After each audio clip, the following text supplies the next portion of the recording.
Welcome to Take the Lead Radio with Dr. Diane Hamilton, where she interviews some of the most successful leaders, entrepreneurs, authors, speakers, and other individuals who will inspire you to take the lead in your career and personal life. And now, here is Dr. Diane Hamilton.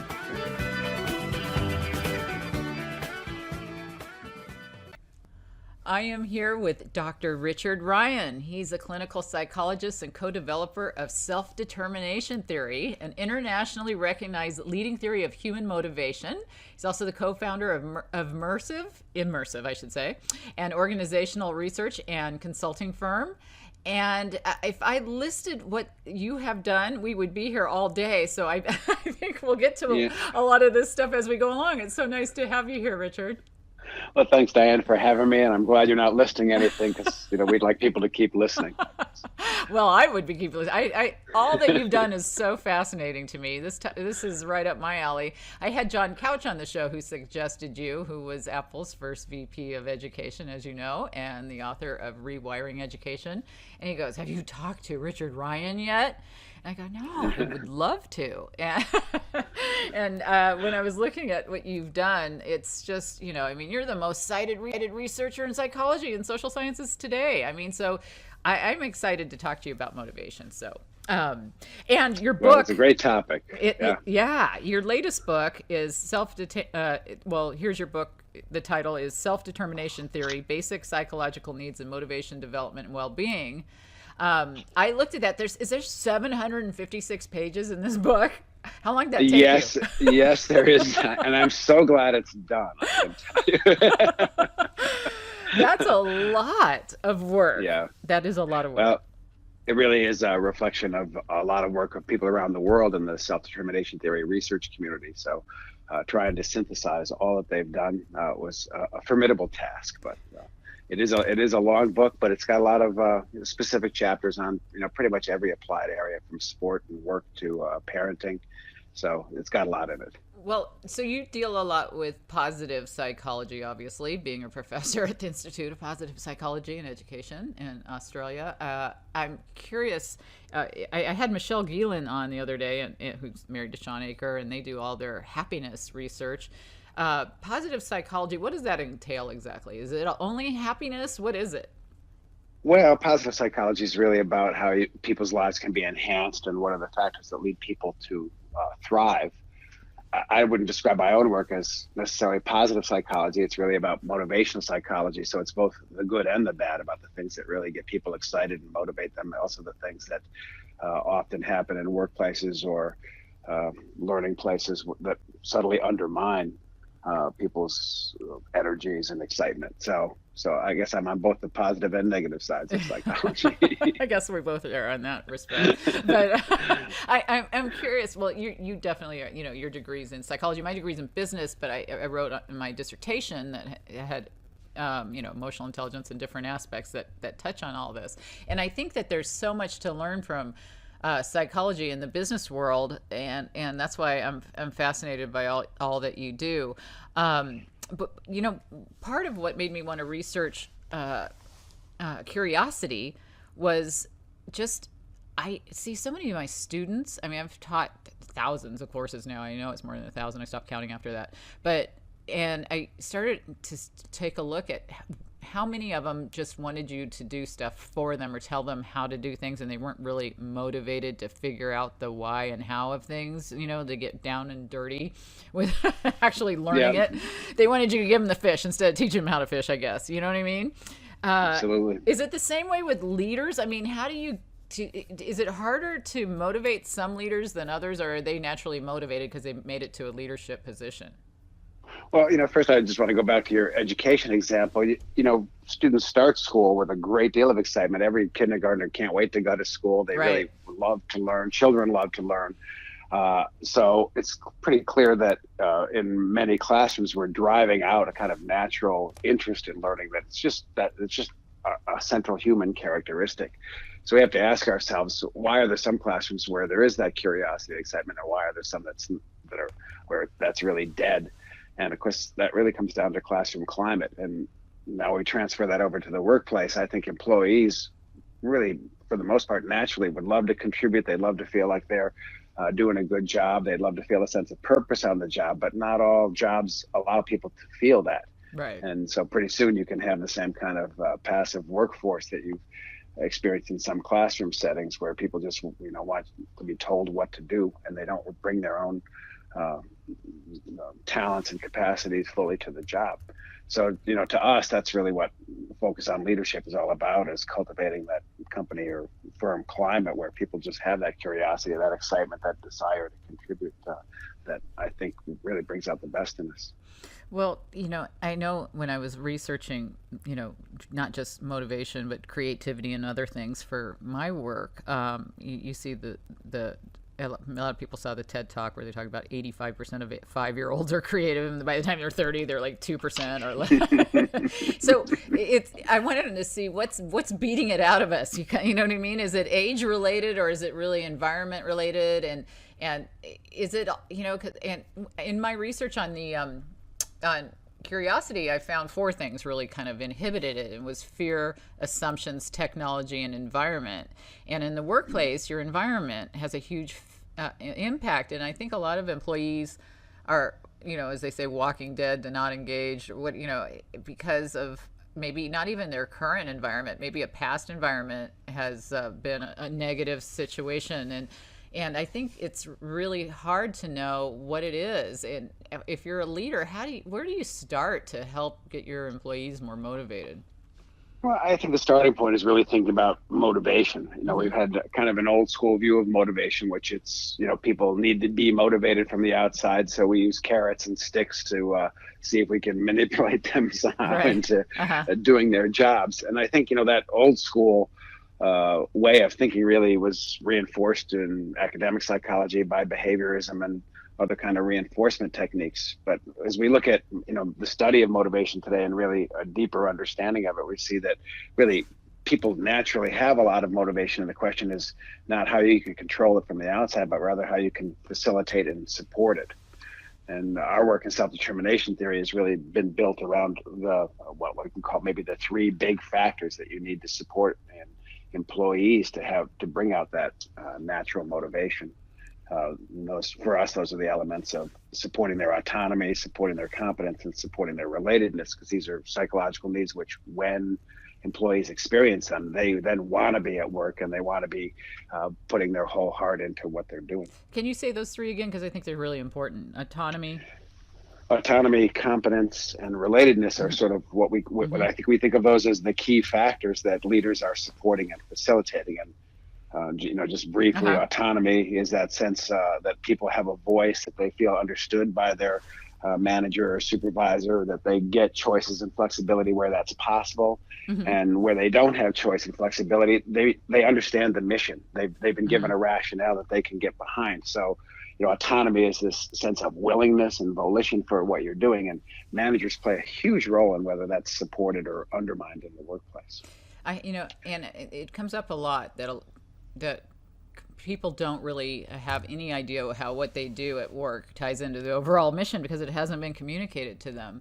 And do you think it's possible for you to know every task that you're doing all day long, how it ties into the overall mission? Or, how clear do you need to be with that, you think?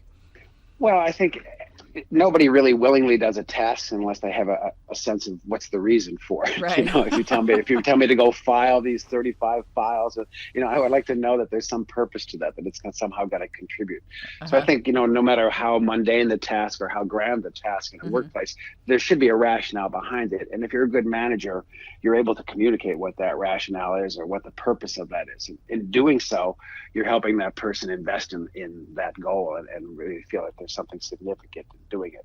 And really, if you can't communicate the rationale or purpose of it, you probably ought to rethink why people are doing it in your work. I bet that a lot. That's something they'd probably have to do a lot. And if I can't tell you how many places I've worked where no one really knows why people are doing certain things, even the people who assigned it. So it's kind of scary sometimes. But I think it's our human nature to really want to contribute to a larger purpose. And so, I think that's part of leadership, and that's part of, beyond charisma. I think it's information. It's really about letting people know how they do contribute to the corporation and why they're significant and meaningful.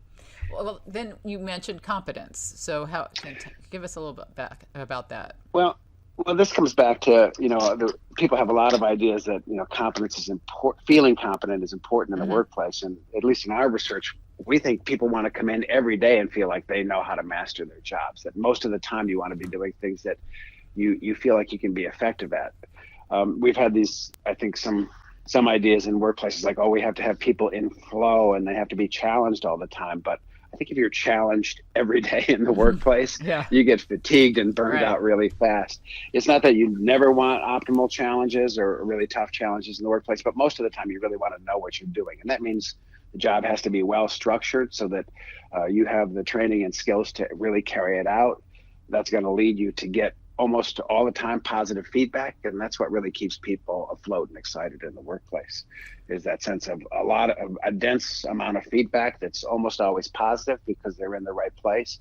And then when they run into troubles, instead of getting criticism and social comparison, they get compassion and help, a scaffolding to help them build up those skills. So, again, this is a leadership and climate issue of how can you provide people with the training, education, and skill building that allows them to be really good at the job. And then, of course, that's going to be followed by just lots of positive feedback. What I find interesting about competence is the subjectivity of it. I meet so many people who think they're really competent at things, but maybe in my perception, they wouldn't be, Well, and vice versa, I think sometimes we can give false praise and false competence. I don't think the art of management is to go around just praising people, especially when their job isn't good. It's rather to give them what we call the effectance relevant inputs, or the informational inputs that really help them actually be good, so that the positive feedback is authentic. Right. I don't think anybody really gets that fooled by the false and authentic positive feedback. We know when we're doing our jobs well or not. But I think, again, this comes back to giving feedback that's really meaningful to help you do that job better. So, they say how millennials want 7 to 8 times a day or whatever, different studies, you see different numbers of hearing that they're doing well. Or do you think that that's reasonable? Well, I'm a person who really I almost reel anytime I hear some kind of thing like do 7 of these or 3 of these, because that all sounds like you're trying to manipulate people from the outside. I know. I would rather that 7 or 8 times a day you actually do recognize some great thing that somebody's doing, and you're able to comment on that. But if it's only 3, then I'd rather that it be 3. Be real, yeah. So, but I think that some of the point behind those things is that we shouldn't forget that people do need to get positive feedback about the contributions they make. And sometimes in the busyness of workplaces or the demands that managers have, they forget to do that. And it is a thing that's really helpful. I think all of us like to hear, hey, job well done. Yeah. Of course, and we all want to feel, a sense of relatedness in the workplace too. And I know that was the third thing that you mentioned. So can you address that? Yeah, I think, in any workplace where you're going to really function, you have to feel like you belong and that you're included in things. And of course, that sense of inclusion, some of it comes about just because people convey respect and warmth towards you in the workplace. But that's not quite enough. The workplace also has to be a place where you're experiencing things as fair. You see rewards as being doled out equitably, and positive feedback is something that's really contingent on people doing things well. So that sense of fairness is also really important to people feeling like they have relatedness in the workplace. That's such a huge thing. I mean, I didn't mean to cut you off, but please. It reminded me of just so many performance appraisals I've gone through the years, where you'd have maybe a bunch of managers rating everybody, but you all had the same job. But if you got a nice manager, he'd give you all 5 out of 5, and the other guy gave you all 3 out of 3. Just what does that do, right? That kind of kills motivation, doesn't it? Well, I think this gets back to the both the fairness and the competence issues. That you don't want to work for the manager who gives you all 4 ratings, but then it takes the meaning out of any positive praise if everybody's getting the same positive things. So, to me, that's hurting on both competence and relatedness.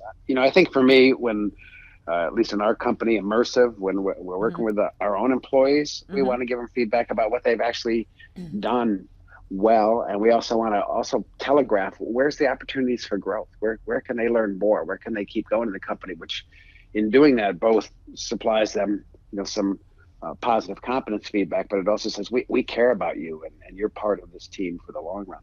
And it's helping their curiosity. I love that. So, Yeah.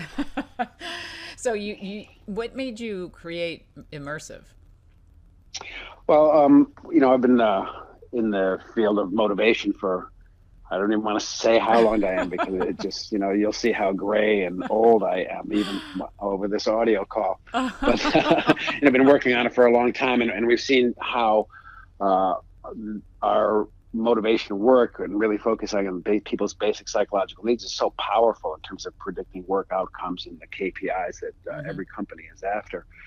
And also in schools and in training centers, how the principles of motivation that we apply are really effective, not only in getting people to be happier with learning, but also in increasing their performance. And so much of that basic science really just begs for application. And although it's gotten out in the popular literature in some places, like Dan Pink's book and Doshi and McGregor and other places, we wanted to bring it to bear in practice in ways that were really exacting. So Scott Rigby and I started Immersive. We really thought this is a place where we can bring these basic principles of motivation really to bear in the workplace in a way that's going to be maximally effective and maybe set a model for other companies. Well, it is interesting to look at the different work out there, not just peer-reviewed type things, but the popular work, Dan Pink, Simon Sinek, Carol Dweck, things that have made it to the mainstream. What do you think of what we're hearing in terms of the motivation books? Do you agree with what you're reading out there? Does it align with what you're seeing? Well, a lot of those motivation books are, of course, based on what's been happening in the science of motivation. So, again, if you take Dan Pink's book, Drive, it's largely built on the work in self-determination theory. He's saying, well, what workers need is, I think he calls it autonomy, mastery, and purpose. So these are kind of little translations of our autonomy, competence, and relatedness ideas in the workplace. So, I think they're important. And I appreciate whenever people are popularly translating the hard work we do in the science of motivation, because that's why we do it. We do it so people use it. I love to see books on things like curiosity in the workplace. I can't wait to read yours, Diane. Thank you. But I'm looking for, and I like it when, Doshi and McGregor write Prime to Perform, and they show the centrality of how motivation is conceived in SDT works in the company. So, I think it's important that there are popular books out there, and you see a big change in even how they're oriented right now. We call it the Copernican turn in motivation, which is these books are not oriented so much in how you control people from the outside. They're really about how you can cultivate that inner intrinsic motivation that employees can have. Yeah, I like that. I mean, that's really an important thing. And I think that we weren't looking at it from that angle for, a lot of times. And I think it's interesting just to read, that sometimes they come with, it was very, for me, when I was going through the literature, I mean, a lot of words are used interchangeably, like creativity with curiosity, or motivation, drive, and curiosity. And you know what I mean? Do you think, what comes first? And so I kept trying to decide this. So I was looking at everything, and nobody kind of agreed in general. I couldn't get an overall consensus, and at least what I found. It kept seeming to me that like curiosity was the spark that made you driven or motivated, but then again you'd find something you could be motivated and then give up and not have curiosity. What order do you put it in? Well, the first thing is motivation is a big term. Motivation just means that you're moved into action. But I think, with even very little thought, we know we can be moved into action in very different ways. I can be moved into action because somebody has a stick behind me and they're threatening me, move or else. Or I can be moved into action because I'm really inspired or interested or curious about something. The first kind of motivation, the stick motivation, is going to last as long as the stick is present, but it goes away as soon as the stick is now away, Right. or the threatener is gone. The ones that are on the other end of that continuum are the ones that are driven by inspiration or real value or real interest in something. Those are coming from within. They're more sustainable. They tend to be higher quality. The performance therefore tends to be better out of them. So we move toward not just motivate people, but how do you motivate people? We think the source and the drive behind the motivation is more important than even how much motivation you have. How do you determine the drive? What's the source? Well, a lot of times it's just by asking people. Yeah. So you can say, what gets you up in the morning? It's Yeah. like, well, I wouldn't be here if I didn't get the paycheck. Well, Yeah, what's right. driving them is just the external incentive. But other people are saying, oh, I can't wait to get to work because we're doing such important things there. Or, I really want to help out my team. So you see a different kind of motivation and even the way people talk about their jobs. And of course, that comes back to what kind of work climate they find themselves in.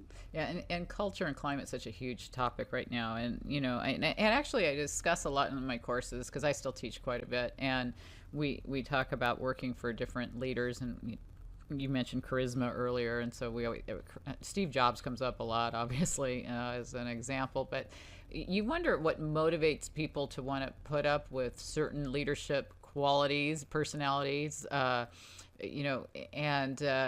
what do you think it was that kept people motivated to work for him, even if he was so challenging at times? Well, I don't really know what turnover rate he had at the time. Yeah, I don't know either. The old adage I think is true, which is people don't leave jobs, they leave managers. Right.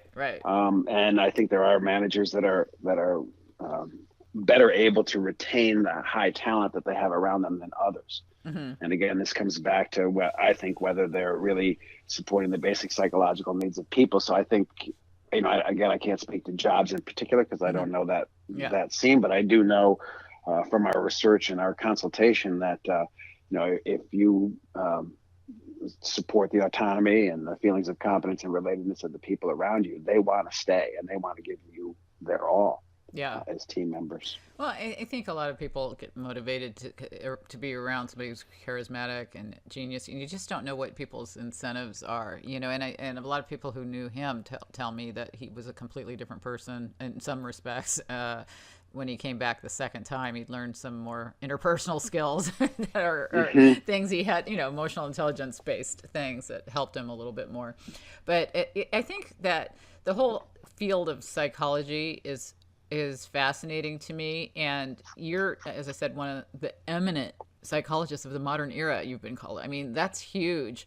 And you're among the top 20 most influential industrial organizational psychologists, and you have 3 lifetime achievement awards for motivation, personal meaning, self-identity, and it goes on and on, right? So okay, Diane, you're making me blush, and this is an audio call. Well, how does this just blow you away of how much you've done? Did you expect to do all this? I mean, what are you just a research junkie? Or are you, what led to this motivation in you?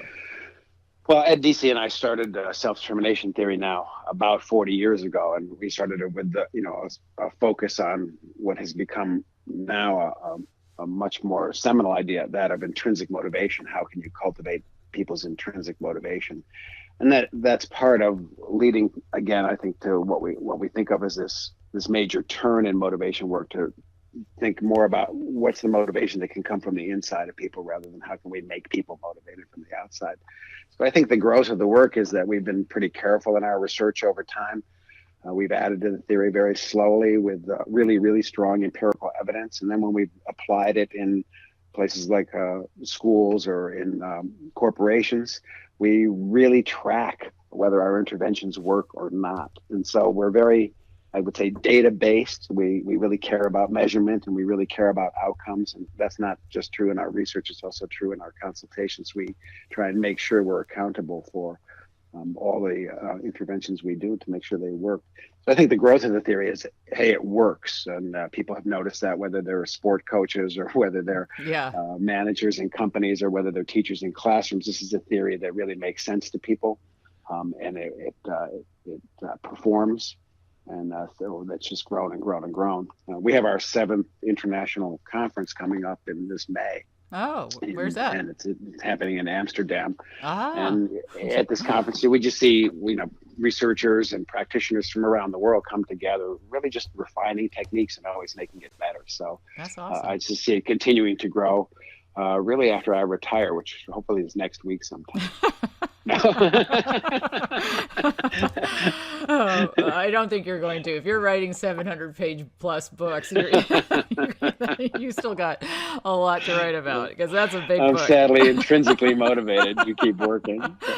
Well, that's interesting you're having in Amsterdam. I just got off the interview this morning with David Allen, who lives in Amsterdam now, and his work is really interesting to me, is for productivity. I mean, and I've had some really great people on the show. John Cotter was on just recently, Amy Edmondson. A lot of the work that I cite in my research. I mean, it's really fun to talk to you guys, because this is all helpful to me as well, of course. And, but you know what, I find it really challenging to measure some things if they're subjective and through self-assessment. And how squishy is it to measure motivation? Well, we have one of the divisions of our company, Immersive. This is what we specialize in. So we have a tool that's called Motivation Works, and we also a platform through which we measure motivation. And actually, we find that we can really reliably and accurately pinpoint aspects of the work climate that are really central to motivation in very short order. Most of our surveys are like 7 to 8 minutes long, and you wouldn't believe that you could get that much information from that. But we get a lot of information. We get like 27, 28 variables out of that bear on everything from manager support to compensation strategies to whether people are seeing the company purpose as one that's aligned with their own values. So all that stuff can be assessed pretty quickly, and it's strongly predictive of all the outcomes you care about, like absenteeism in the workplace, turnover intentions, actual turnover, the workplace productivity and happiness. All those things are really quite strongly predicted by these what you call squishy variables. But again, we go, just so you know. Exactly. but we go through a lot of pain technically to get those squishy variables to work for us. So I bet you did. I just having gone through that with what I went through, the factor analysis was so much fun, and so. I have a lot of sympathy for what it takes to create these assessments now. And I think it's just a thing we see a lot too. It's really easy to measure things like engagement. I mean, almost any company can measure engagement. The question is, can you measure the things that drive engagement? Right. Can you measure those things? And that's what we're really about. Is it's great to know how engaged your people are, but even better to know here's the places I could pull some leverage to make it better. See, that's exactly what my problem was with curiosity. They were measuring whether you're curious or not, but I didn't want to do that. I wanted to find out what's keeping you so you can fix it, Exactly. Right. And what good is an assessment unless it gives you a plan? You want a plan. Yeah. And if people probably want to know more about how they can find out about all the research you do and take any assessments and read any books. Is there a website where they can reach you? Well, I think there's a Motivation Works website. So if anybody just goes to motivationworks.com, that you're going to find some information about our platform or our company more generally, which is Immersive Inc. and Immersive spelled with a Y, just to confuse people. Just to see if you're paying attention. Exactly. So either Motivation Works or Immersive are good things. I think another place for the more academic side of this work, so you can really see some of the scientific background, is got a selfdeterminationtheory.org, and that's the website for our Center for Self-Determination Theory. And there you can get beyond just employee engagement, you can get information about schools and education, about parenting, about sport and exercise motivation, about healthcare motivation. So in a broad variety of domains, that's a good place to go. Wow, this is really fascinating, and I'm so glad that John introduced us, and this has been really great information, and thank you so much for being on the show. Well, Diane, it's been a pleasure to talk to you, and I look forward to your book coming up. I'm thank you. Glad to see that coming out. Yeah, me too, finally.